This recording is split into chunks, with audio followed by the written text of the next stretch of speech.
Kita beralih ke informasi lain, pemirsa. Pemerintah Provinsi Lampung menggelar musyawarah perencanaan pembangunan Musrembang penyusunan RKPD 2027 Provinsi Lampung. Musrembang RKPD tahun 2027 ditandai pemukulan gong oleh Gubernur Rahmat Mirzani Jausal sebagai tanda dimulainya Forum Perencanaan Pembangunan Daerah. Musrembang RKPD tahun 2027 Provinsi Lampung digelar di Balai Kratun, kantor Gubernur, Senin siang. Gubernur Rahmat Mirzani Jausal menyampaikan sebagian besar masyarakat Lampung masih bergantung pada sektor pertanian. Karena itu, pembangunan Lampung harus bertumpu pada penguatan sektor pertanian sebagai tulang punggung ekonomi daerah. Gubernur menyampaikan saat ini ada 3 komoditas utama yang menjadi andalan Lampung, yakni padi, jagung, dan singkong. Namun selama puluhan tahun, sistem ekonomi belum berpihak kepada petani.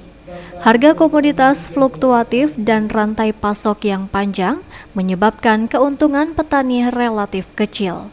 Gubernur mencontohkan sebelum intervensi kebijakan harga, pendapatan petani padi hanya berkisar 1,5 juta hingga 1,8 juta per bulan. Kondisi serupa juga terjadi pada komoditas jagung dan singkong yang menjadi andalan Lampung. Petani singkong sebelumnya hanya memperoleh pendapatan rata-rata 1 juta per bulan. Situasi ini berdampak pada tingginya tingkat kemiskinan di pedesaan dan rendahnya kemampuan fiskal daerah.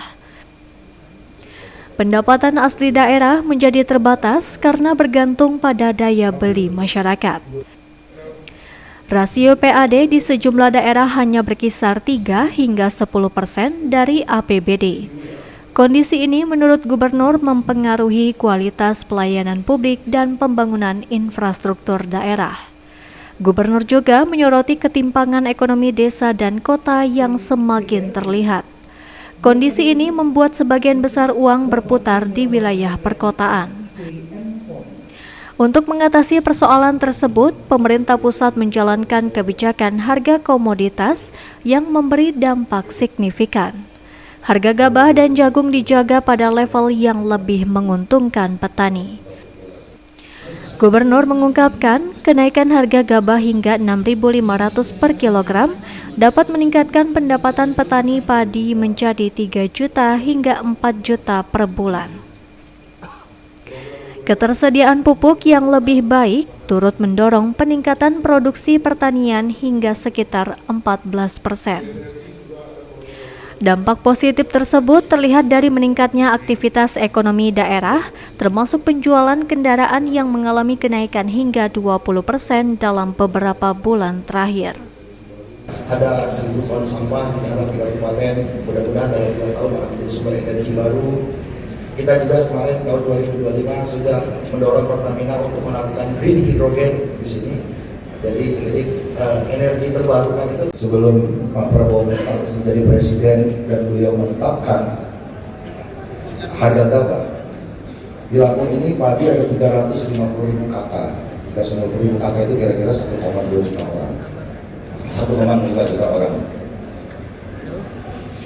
HPP mereka 2.500, kalau panen itu di mereka harganya bisa jatuh sampai 4.500 sampai 5.000. Ini para bupati tahu. Sehingga keuntungan para petani padi itu nggak lebih dari sekitar 1.500 atau 2.500 atau equals hampir sama dengan rata-rata pendapatan per bulannya 1,5 sampai 1,8 juta. Begitu juga jagung. Sebelum Pak Prabowo menjadi presiden, sistem ekonomi ini kan sistem supply chain, rantai pasar dan lain-lain itu tidak berpihak kepada para petani. Sehingga harga jagung ketika panen tidak ya, ketika panen dengan pupuk produksinya mahal, pupuk mahal, langka dan lain-lain menyebabkan begitu juga setiap panen meski produksi kita tinggi, bapak sekalian, tapi tidak memakmurkan para petani. Masyarakat harus percaya kepada pemerintah. Bagaimana cara mereka percaya? Ya, itu tadi pelayanan kita perbaiki, ya, transparansi dan lain-lain dan lain-lain. sehingga mereka bisa percaya. Jika mereka percaya, maka masyarakat dapat digerakkan untuk menuju arah yang sama. Oh, arahnya sudah jelas, kita ingin bangkit, kita ingin tumbuh, kita ingin maju. Direktur Jenderal Bina Pembangunan Daerah, Kementerian Dalam Negeri, Restuardi Daud menekankan pentingnya peran Musrembang sebagai forum strategis dalam menyelaraskan kebijakan pusat dan daerah. Musrembang tidak hanya menjadi agenda tahunan, tetapi juga momentum evaluasi capaian pembangunan dan penajaman kebijakan tahun ketiga RPJMD. Restuardi mengingatkan pemerintah daerah terkait 8 klaster prioritas nasional yang harus menjadi rujukan penyusunan RKPD 2027. Saya kira pada sesi Bapak Presiden yang disampaikan pada Rakornas pusat daerah di bulan Februari yang lalu Sentul, yang juga menjadi penekanan atau poin penting dalam penyusunan rencana 2027. Pertama, kita harus dapat mewujudkan ketahanan pangan. Provinsi Lampung tadi digambarkan Pak Kepala Bapeda adalah salah satu lumbung pangan Sumatera, juga sekaligus lumbung pangan nasional. Kita perlu mendorong ketahanan pangan sekaligus juga mendukung ketahanan energi.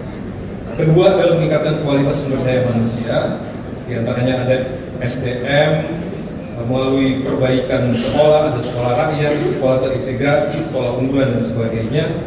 Ada MBG, ada cek kesehatan gratis dan sebagainya. Yang ketiga, ada aspek penguatan ekonomi nasional. Di sisi daerah, ini dengan mendorong hilirisasi.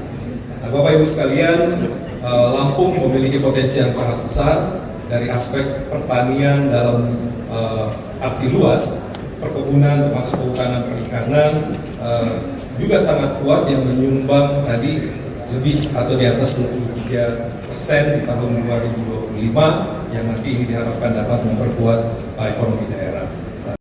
Sandi Putra, Sigar TV melaporkan. Juga kami mengundang